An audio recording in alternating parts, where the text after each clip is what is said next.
समय यात्रा, क्या ये मुमकिन है? नमस्कार दोस्तों, आज हम आपको समय यात्रा की 10 मिस्ट्रीमयी कहानियों के बारे में बताने जा रहे हैं। ये कहानियां आपको हैरान कर देंगी और सोचने पर मजबूर कर देंगी कि क्या समय यात्रा रियल में संभव है? क्या हम भूतकाल में जाकर इतिहास को बदल सकते हैं या भविष्य की एक झलक पा सकते हैं? इन सवालों के जवाब जानने के लिए हमारे साथ बने रहिए, क्योंकि आज हम आपको ऐसी इंसिडेंटों के बारे में बताएंगे जो विज्ञान और तर्क को चुनौती देती है। हर कहानी एक रहस्य है, एक पहेली है जिसका जवाब अभी तक किसी के पास नहीं है। तो तैयार हो जाइए दोस्तों, समय यात्रा के इस रोमांचक सफर पर हमारे साथ चलिए और जानिए उन मिस्ट्रियों को जो सदियों से इंसान को हैरान करते आ रहे हैं। हमारी पहली कहानी हमें ले जाती है 1901 में फ्रांस के वर्साई के शाही महल में। यहां दो महिलाएं, चार्लोट मोबरली और एलेनोर जॉर्डैन, महल के मैदान में घूम रही थीं। दोनों महिलाएं पढ़ी लिखी और समझदार थीं और अपनी आंखों पर यकीन ना कर सकीं जब उन्होंने देखा कि उनके आसपास का माहौल अचानक बदल गया है। उन्होंने दावा किया कि उन्होंने 18वीं सदी के लोगों को देखा।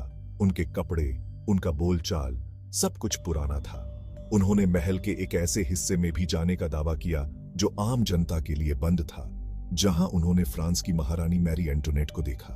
क्या ये सिर्फ उनकी कल्पना थी या फिर वे सचमुच भूतकाल में झांक कर आ गई थी?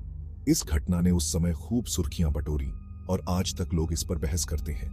कुछ लोग मानते हैं कि मोबरली और जॉर्डैन ने सचमुच समय यात्रा का एक्सपीरियंस किया, जबकि कुछ इसे उनका वहम मानते हैं। इस घटना के कई पहलू आज भी रहस्य बने हुए हैं। क्या उन दोनों महिलाओं ने सचमुच एक अलग समय में प्रवेश किया था? अगर हां, तो कैसे? क्या यह महल किसी अज्ञात शक्ति का केंद्र है जो समय के साथ खिलवाड़ कर सकती है? इन सवालों के जवाब अभी भी धुंध में छिपे हुए हैं, लेकिन एक बात तो तय है, मोबरली और जॉर्डैन की कहानी ने लोगों को सोचने पर मजबूर कर दिया कि क्या समय यात्रा सचमुच संभव है? क्या हम भी कभी भूतकाल की गलियों में घूम पाएंगे या ये सिर्फ एक लौटसूरत कल्पना है? अब हम आगे बढ़ते हैं 1943 में द्वितीय वर्ल्ड युद्ध के टाइम। कहानी शुरू होती है अमेरिका के फिलाडेल्फिया शहर में, जहां अमेरिकी नौसेना एक गुप्त प्रयोग कर रही थी, दी फिलाडेल्फिया 1 एक्सपेरिमेंट। इस प्रयोग का उद्देश्य था वॉरपोथ यूएसएस एल्ड्रिच को रडार से गायब करना। कहा जाता है कि वैज्ञानिकों ने आइंस्टाइन के एक सिद्धांत का उपयोग करके जहाज के चारों ओर एक पावरशाली विद्युत चुंबकीय क्षेत्र बनाया। प्रत्यक्षदर्शियों के अनुसार जैसे ही प्रयोग शुरू हुआ, यूएसएस एल्ड्रिच हरे रंग की रोशनी में डूब गया और फिर अचानक गायब हो गया। कुछ मिनट बाद जहाज फिर से प्रकट हुआ, लेकिन इस बार कुछ अलग था। कहा जाता है कि जहाज के कुछ क्रू मेंबर्स गायब हो गए थे, जबकि कुछ की मानसिक हालत खराब हो गई थी। कुछ ने तो यह भी दावा किया कि वे कुछ समय के लिए किसी दूसरी जगह पर टेलीपोर्ट हो गए थे। क्या यह सचमुच हुआ था? क्या अमेरिकी नौसेना ने गलती से समय यात्रा का दरवाजा खोल दिया था? सरकार ने हमेशा इस प्रयोग से इनकार किया है, लेकिन अफवाहें आज तक नहीं थमी हैं। कई लोग मानते हैं कि फिलाडेल्फिया 1 एक्सपेरिमेंट समय यात्रा और टेलीपोर्टेशन का एक वास्तविक उदाहरण है।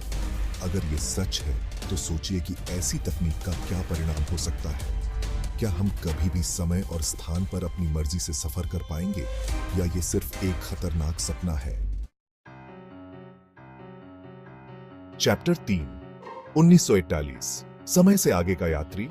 हमारी अगली कहानी हमें ले जाती है 1941 में कनाडा के ब्रिटिश कोलंबिया प्रांत में। यहां एक तस्वीर खींची गई जो बाद में एक रहस्य बन गई। तस्वीर में एक भीड़ दिख रही है जो साउथ फोर्क ब्रिज के उद्घाटन समारोह के लिए जमा हुई है, लेकिन इस तस्वीर में कुछ अजीब है।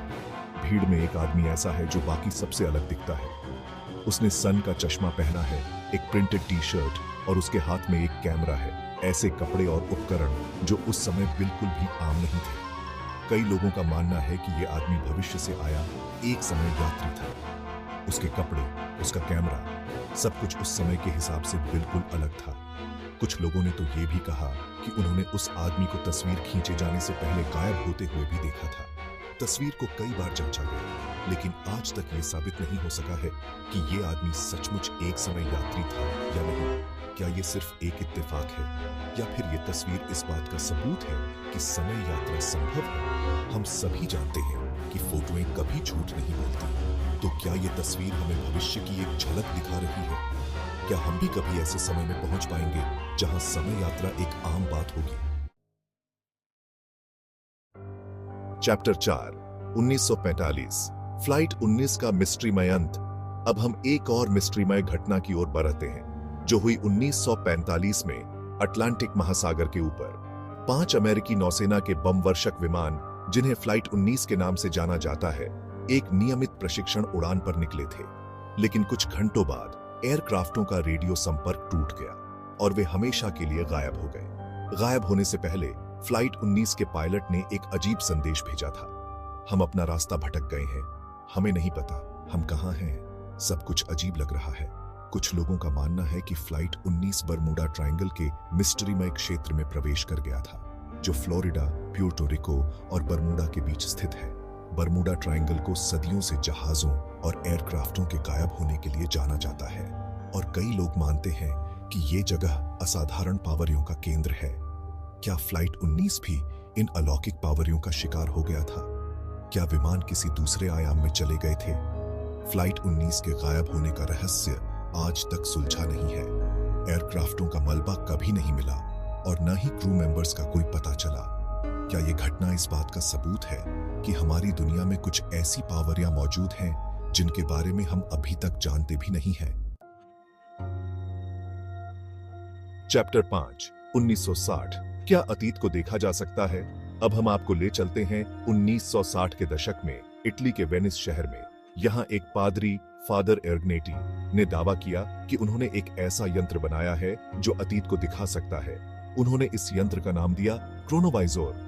फादर एर्गनेटी के अनुसार क्रोनोवाइजर ध्वनि तरंगों का उपयोग करके अतीत की इंसिडेंटों को कैप्चर कर सकता था। उन्होंने दावा किया कि उन्होंने इस यंत्र की मदद से कई ऐतिहासिक इंसिडेंटों को देखा था, जिसमें यीशु मसीह का क्रूसिफिकेशन भी शामिल था। फादर एर्गनेटी ने क्रोनोवाइजर से ली गई कुछ फोटोएं भी जारी की, जिनमें से एक तस्वीर में यीशु मसीह को क्रूज पर लटका हुआ दिखाया गया था। हालांकि कई लोगों ने फादर एर्गनेटी के दावों को खारिज कर दिया और कहा कि उनकी फोटोएं नकली थीं। क्या फादर एर्गनेटी सचमुच अतीत को देखने में कामयाब हो गए थे या फिर यह सब सिर्फ एक धोखा था? क्रोनोवाइजर का क्या हुआ, ये आज तक एक रहस्य बना हुआ है। कुछ लोग मानते हैं कि ये यंत्र वेटिकन सिटी में कहीं छिपा हुआ है, जबकि कुछ का मानना है कि ये यंत्र कभी एग्जिस्टेंस में ही नहीं था। चैप्टर 6 1980 मोंटॉक प्रोजेक्ट मन पर निर्वासन। हमारी अगली कहानी हमें ले जाती है 1980 के दशक में अमेरिका के लॉन्ग आइलैंड में स्थित मोंटॉक शहर में। यहां कैंप हीरो नामक एक सैन्य अड्डे पर कथित तौर पर एक और गुप्त गवर्नमेंटी प्रयोग चल रहा था, द मोंटॉक प्रोजेक्ट।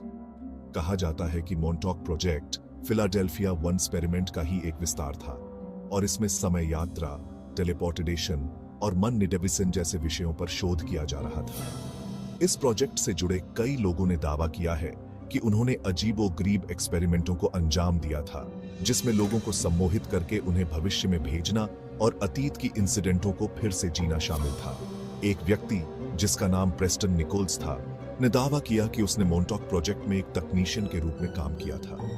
उसने बताया कि इस प्रोजेक्ट में एलियंस की तकनीक का भी इस्तेमाल किया जा रहा था और इसका उद्देश्य एक ऐसी मशीन बनाना था जो समय और स्थान को निर्वासित कर सके। क्या मोंटॉक प्रोजेक्ट सचमुच एग्जिस्टेंस में था? क्या अमेरिकी सरकार सचमुच इतने गुप्त और खतरनाक प्रयोग कर रही थी? इन सवालों के जवाब अभी भी धुंध में छिपे हुए हैं। सरकार ने हमेशा इन आरोपों से इनकार किया है।